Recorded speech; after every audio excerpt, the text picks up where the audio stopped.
The Prince of Preachers.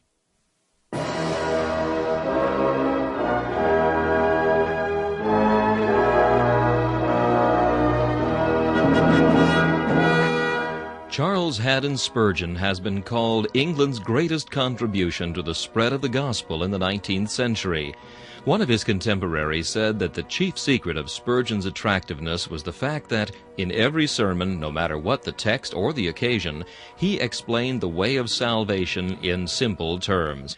Spurgeon's messages remain one of the great treasure houses of Christian literature, still bringing the light of the gospel and the comfort of the Scriptures to hungry souls long after the preacher has passed into glory. This is Charles Kelsch inviting you to listen to a message from the Prince of Preachers.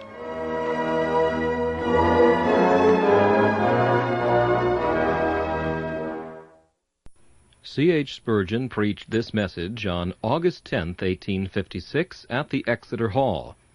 It is entitled, The Christian, a Debtor, and the text is found in Romans chapter 8 and verse 12. Therefore, brethren, we are debtors. Observe the title whereby he addressed the church, Brethren. It was the gospel which taught Paul how to say brother. If he had not been a Christian, his Jewish dignity would never have condescended to call a Roman brother, for a Jew sneered at the Gentile and called him dog. But now in the breast of this Hebrew of the Hebrews, there is a holy recognition of Christian fraternity without reserve or hypocrisy. The gospel softened the breast of Paul and made him forget all national animosities. Otherwise, one of the downtrodden race would not have called his oppressor brother. The Roman had his iron foot on the Jew, yet Paul addresses those who subjugated his race as brethren. We repeat a third time, it was the gospel which implanted in the soul of Paul the feeling of brotherhood, and removed every wall of partition which divided him from any of the Lord's elect. So then, he said, we are no more strangers and foreigners, but fellow citizens with the saints and of the household of God. He proclaimed the doctrine of the one blood, and gloried in the fact of one family in Christ. He felt within him affinities with all the blood-bought race, and loved them all. He had not seen many of those whom he addressed, yet they were known to him in the Spirit as partakers of one glorious and blessed hope, and therefore he called them brethren. My friends, there is a cementing power in the grace of God which can scarcely be overestimated. It resets the dislocated bones of society, rivets the bonds of friendship, and welds the broken metal of manhood into one united mass. It makes all brethren who feel its power. Grace links mankind in a common brotherhood. Grace makes the great man give his hand to the poor, and confess a heavenly relationship. Grace constrains the intellectual, the learned, the polite, to stoop from their dignity, to take hold of the ignorant and unlettered, and call them friends. Grace weaves the threads of our separate individualities into one undivided unity. Let the gospel be really felt in the mind, and it will toll the knell of selfishness. It will bring down the proud from their elevated solitude, and it will restore the downtrodden to the rights of our common manhood. We need only the gospel thoroughly preached to bring about liberty, equality, and fraternity in the highest and best sense of those words.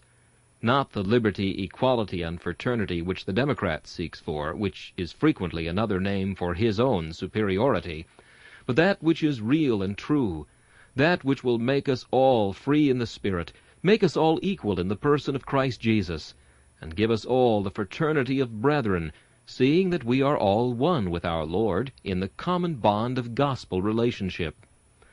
Let the truths of Christianity work out their perfect work, and pride, bitterness, wrath, envy, and malice must see their graves.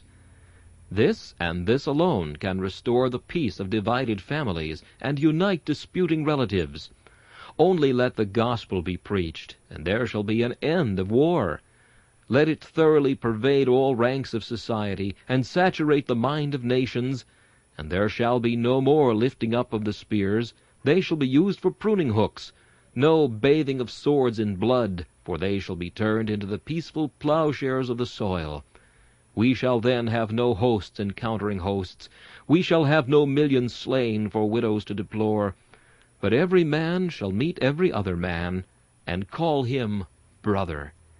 And men of every kindred and of every tribe shall see in the face of every man a relative allied to them by ties of blood. I am sure I feel myself the force of this word, brother, with regard to many of you. If ye be partakers of that glorious hope, if ye be believers in our glorious Redeemer, if ye have put your trust under the shadow of his wings, my hand and my heart with it, there is that word brother for you. And so addressing you who love the Lord under that title, I come at once to the text, Brethren, we are debtors.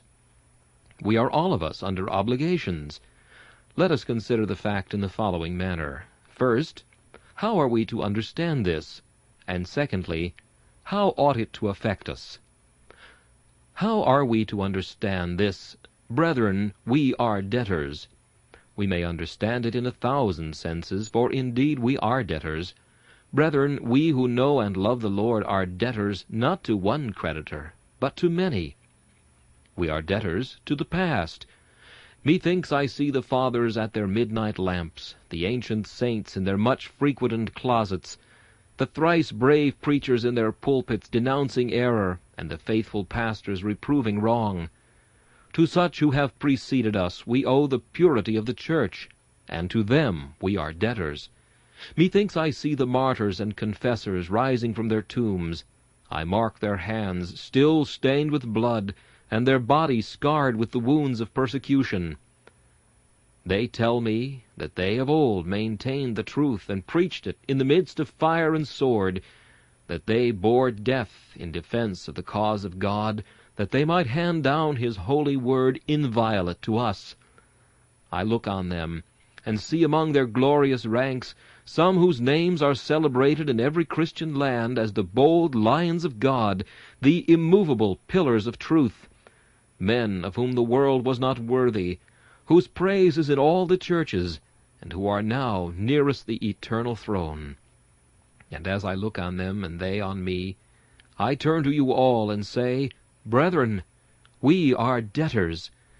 We are debtors to the men who crossed the sea and laughed at the fury of the storm, who risked the journeying and the weariness and all the various perils to which they were exposed by reason of robbers and false brethren. We are debtors to each stake at Smithfield.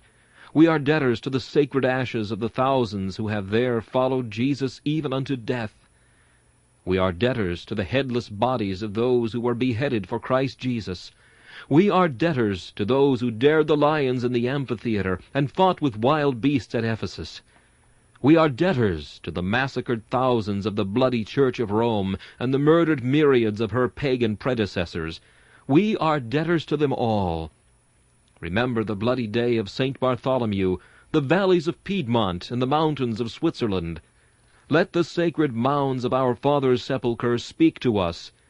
Is not this Bible opened and read by us all, the gift of their self-denying faithfulness? Is not the free air we breathe the purchase of their death? Did not they, by bitter suffering, achieve our liberty for us? And are we not debtors to them? Shall we not in some degree repay the immense debt of our obligation by seeking to make the future also debtors to us, that our descendants may look back and acknowledge that they owe us thanks for preserving the Scriptures, for maintaining liberty, for glorifying God? Brethren, we are debtors to the past. And I am quite sure we are debtors to the present. Wherever we go, we gather fresh proofs of the common observation that we are living in a most marvelous age. It is an oft-repeated truth, and one which, perhaps, has almost lost its meaning from being so oft-repeated, that this is the very crisis. The world has always been in a crisis, but this seems to us to be a peculiar one. We have around us appliances for doing good, such as men never possessed before. We behold around us machinery for doing evil, such as never was at work even in earth's worst days. Good men are laboring, at least with usual zeal, and bad men are strenuously plying their craft of evil. Infidelity, popery, and every other phase of Antichrist are now straining every nerve. The tug of war is now with us. Look around you, and learn your duty. The work is not yet done. The time of folding of hands has not yet arrived. Our swords must not yet see their scabbards, for the foe is not yet slain. We see, in many a land, the proudest dynasties and tyrannies still crushing with their mountain weight every free motion of the consciences and hearts of men. We see, on the other hand, the truest heroism for the right, and the greatest devotion to truth in hearts that God has touched. We have a work to do, as great as our forefathers, and perhaps far greater. The enemies of truth are more numerous and subtle than ever, and the needs of the church are greater than at any preceding time. If we be not debtors to the present, then men were never debtors to their age and their time. Brethren, we are debtors to the hour in which we live. Oh, that we might stamp it with truth, and that God might help us to impress upon its wings some proof that it has not flown by neglected and unheeded. And, brethren, we are debtors to the future. If we, the children of God, are not valiant for the truth now, if we maintain not the great standard of God's omnipotent truth, we shall be traitors to our liege Lord. Who can tell the fearful consequences to future generations if we now betray our trust? If we suffer orthodoxy to fail, or God's truth to be dishonored, future generations will despise and execrate our name. If we now suffer the good vessel of gospel truth to be drifted by adverse winds upon the rock, if we keep not good watch to her helm, and cry not well to her great master, that she may be led to a prosperous end, surely those who are to succeed us will look on us with scorn, and say, Shame on the men who had so great and glorious a mission, and neglected it, and handed down to us a beclouded gospel and an impure church. Stand up, ye warriors of the truth, stand up firmly, for ye are debtors to the future, even as ye are debtors to the past. Sow well, for others must reap. You are fountains for coming generations. Oh, be careful that your streams are pure. May the Spirit of God enable you so to live that you can bequeath your example as a legacy to the future. And as we are debtors to all times, so we are all debtors to all classes. But there are some that always get well paid for what they do, and therefore I shall not mention them, since I am not aware that their claims need my advocacy. We may be remarkably indebted to members of Parliament, but for the little they do, they are tolerably well rewarded. At least we take it that the place is more an honor to some of them than they are to their place. It may be true that we owe a great deal to the higher ranks of society. We may possibly, in some mysterious way, be much under obligation to the sacred personages who are styled lords and bishops. But it is not necessary that I should stand up for their claims, for I have no doubt they will take good care of themselves. At any rate, they have usually done so, and have not allowed themselves to be robbed of much of their deservings. Who would wish that they should? But it is possible to pay too dear, especially when you could get on as well without them as with them. I shall not refer to any class of society, and say of them we are debtors, except to one, and that is the poor. My brethren, we are debtors to the poor. What, says someone, I, debtor to the poor? Yes, my lady, thou art a debtor to the poorest man that ever walked the earth. The beggar shivering in his rags may owe thee something, if thou givest him alms, but thou owest him something more. Charity to the poor is a debt. We are not at liberty to give or to refuse. God requires us to remember the poor. Their poverty is a claim upon our generosity. But in the case of the believing poor, their claim upon us is far more binding, and I beseech you, do not neglect it. Oh, how much we owe them!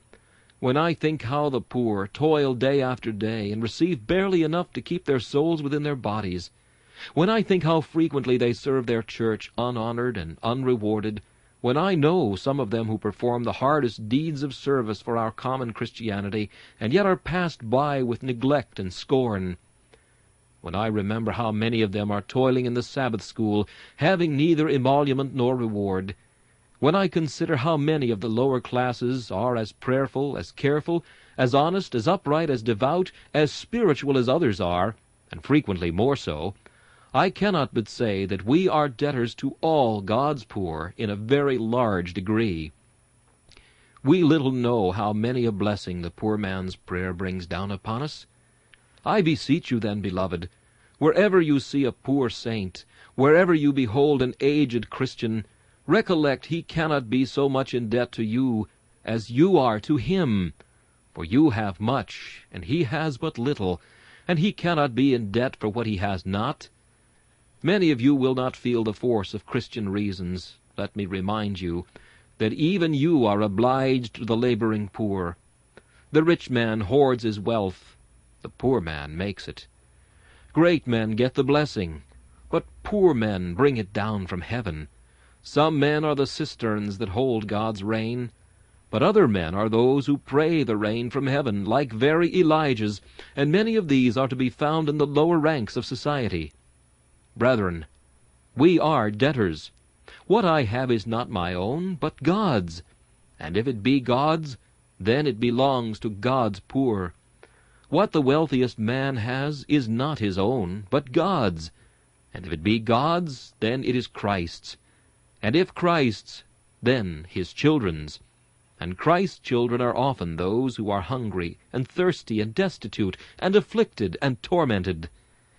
Take care then of that class, brethren, for we are debtors to them. But while I have thus mentioned some of the different classes to whom we are debtors, I have not yet come to the point on which I desire to press your attention. Brethren, we are debtors to our covenant God. That is the point which swallows up all. I owe nothing to the past, I owe nothing to the future, I owe nothing to the rich and nothing to the poor, compared with what I owe to my God. I am mainly indebted to these because I owe so much to my God. Now, Christian, consider how thou art a debtor to thy God. Remember, thou art not a debtor to God in a legal sense, as thou art in Adam. Thou art no longer a debtor to God's justice, as thou once wast. We are all born God's creatures, and as such we are debtors to him, to obey him with all our body and soul and strength. When we have broken his commandments, as we all of us have, we are debtors to his justice, and we owe to him a vast amount of punishment, which we are not able to pay. But of the Christian it can be said that he does not owe God's justice a solitary farthing, for Christ has paid the debt his people owed. I am a debtor to God's love. I am a debtor to God's grace. I am a debtor to God's power. I am a debtor to God's forgiving mercy. But I am no debtor to his justice, for he himself will never accuse me of a debt once paid. It was said, "It is finished," and by that was meant that whate'er his people owed was wiped away forever from the book of remembrance. Christ to the uttermost has satisfied divine justice. The debt is paid, the handwriting is nailed to the cross, the receipt is given, and we are debtors to God's justice no longer. But then, because we are not debtors to God in that sense, we become 10 times more debtors to God than we should have been otherwise. Because he has remitted all our debt of sin, we are all the more indebted to him in another sense. O Christian, stop and ponder a moment. What a debtor thou art to divine sovereignty! Thou art not as some who say that thou didst choose thyself to be saved, but thou believest that God could have destroyed thee if he had pleased, and that it is entirely of his own good pleasure that thou art made one of his, while others are suffered to perish. Consider, then, how much thou owest to his sovereignty. If he had willed it, thou wouldst have been among the damned. If he had not willed thy salvation, All thou couldst do would have been utterly powerless to deliver thee from perdition. Remember how much thou owest to his disinterested love, which rent his own Son from his bosom that he might die for thee. Let the cross and bloody sweat remind thee of thine obligation. Consider how much you owe to his forgiving grace, that after 10,000 affronts he loves you as infinitely as ever, and after a myriad sins his Spirit still resides within you. Consider what you owe to his power, how he has raised you from your death in sin, how he has preserved your spiritual life, how he has kept you from falling, and how, though 1,000 enemies have beset your path, you have been able to hold on your way. Consider what thou owest to his immutability. Though thou hast changed 1,000 times, he has not changed once. Though thou hast shifted thine intentions and thy will, yet has he not once swerved from his eternal purpose, but still has held thee fast. Consider thou art as deep in debt as thou canst be to every attribute of God. To God thou owest thyself, and all thou hast. Brethren, we are debtors. We are not only debtors to God in the light of gratitude for all these things, but because of our relationship to him. Are we not his sons? And is there not a debt the Son owes to the Father, which a lifetime of obedience can never remove? I feel that to the knee that dandled me, and the breast that gave me sustenance, I owe more than I can ever pay. And to him who taught me and led me in the paths of truth, I owe so much that I dare not speak of the tremendous weight of obligation due to him. Beloved, if God be a Father, where is his honor? And if we be his sons, are we not thereby bound to love, serve, and obey him? Sonship towards an earthly parent brings with it a host of duties. And shall the everlasting Father be unregarded? No. The true Son of God will never blush to acknowledge that he is in subjection to the Father of spirits. He will rather glory in his high connection, and with reverence obey the commands of his heavenly parent. Remember again, we are Christ's brethren, and there is a debt in brotherhood. Brother owes to brother what he cannot pay until he dies. It is more than some men think to have been rocked in the same cradle and dandled on the same knee. Some esteem it nothing. Alas, it is a well-known truth that if you want help, you must go anywhere for it save to your brother's house. Go not into thy brother's house in the day of thine adversity. Go to the greatest stranger, and he shall help thee. Go to thy brother, and he shall oft upbraid thee. But this should not be so. Brotherhood has ties of its debt, and to my brother I owe what I shall not yet pay him. Beloved, are ye brothers of Christ, and do ye think ye owe him no love? Are ye brothers and sisters of the saints, and think that ye ought not to love and serve them, even to the washing of their feet? Oh, yes, I am sure ye ought.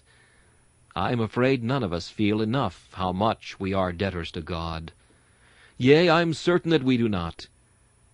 It is astonishing how much gratitude a man will feel to you if you have only been the instrument of doing him good, but how little gratitude he feels to God, the first cause of all. There have been many who have been won from drunkenness by hearing the preaching of God's word, even under myself, and those persons have been ready to carry me on their shoulders from very gratitude for joy. But I would be bound to say they make a far more feeble display of their thankfulness to their Master.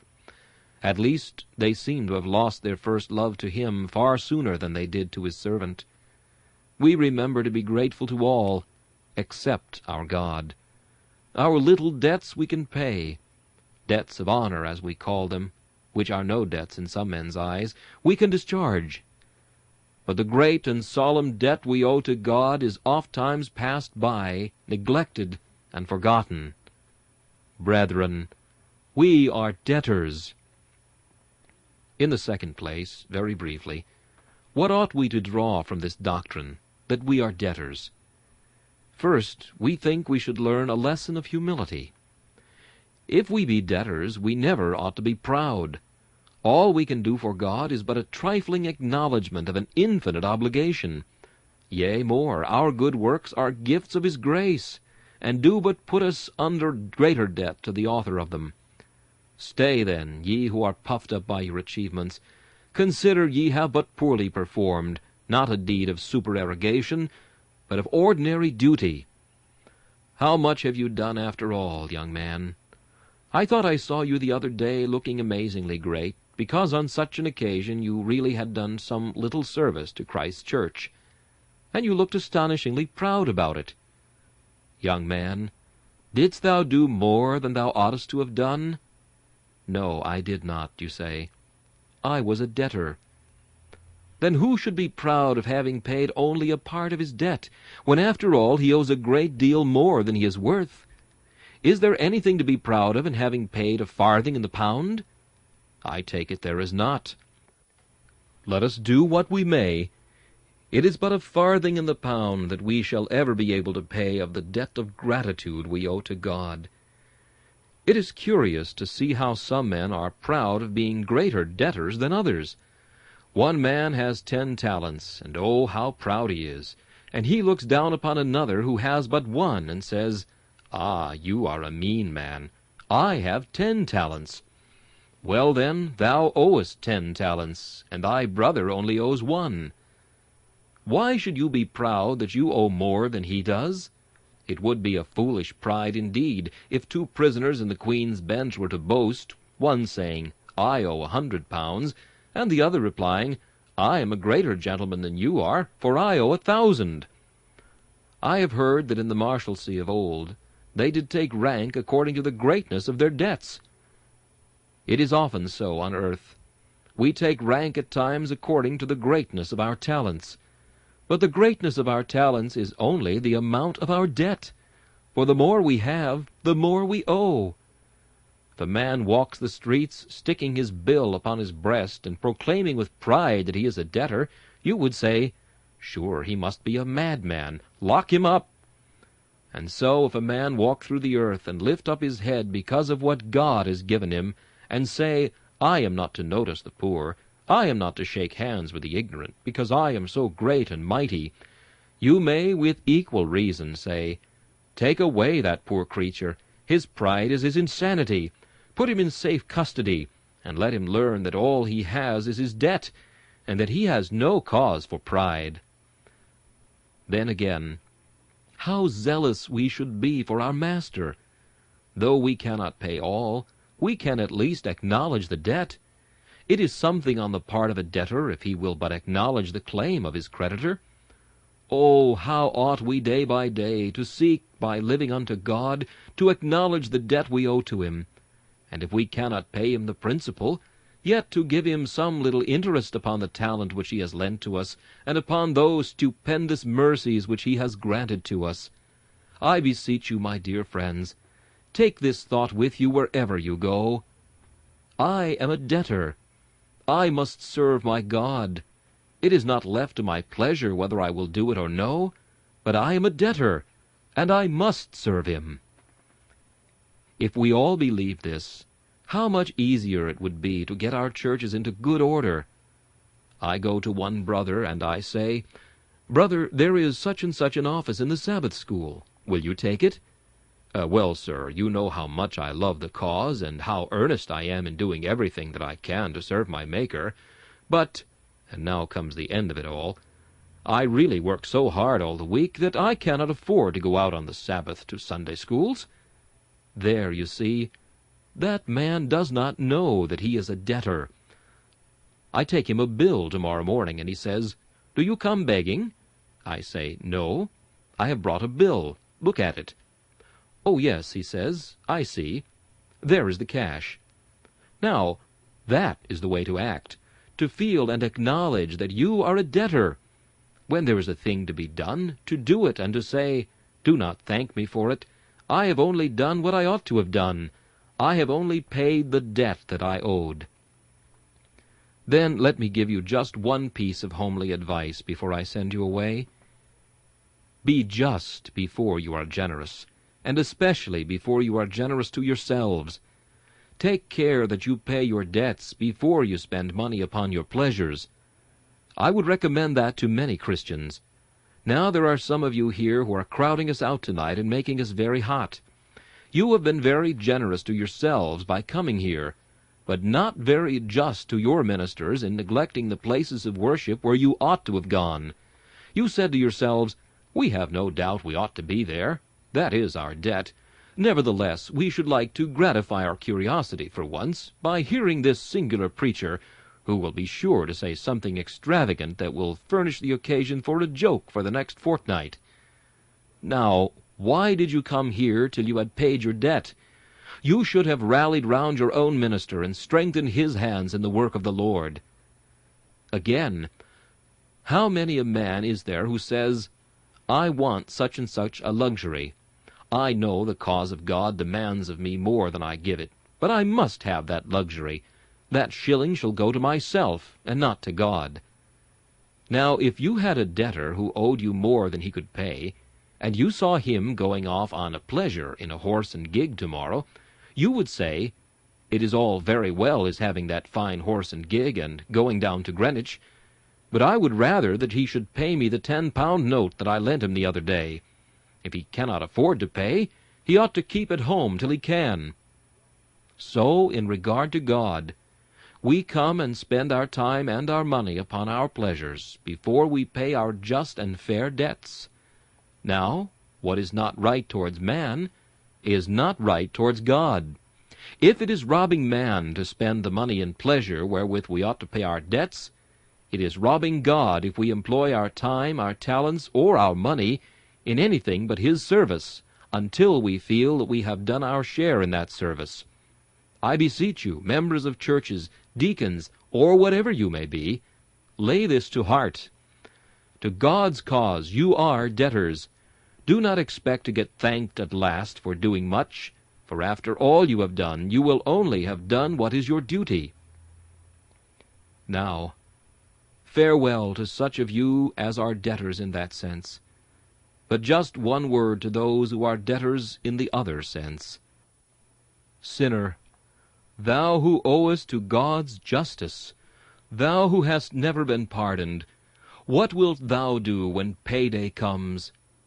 My friend over there, you who have run up a score of black sins, what will you do when payday comes, and know Christ to pay your debts for you?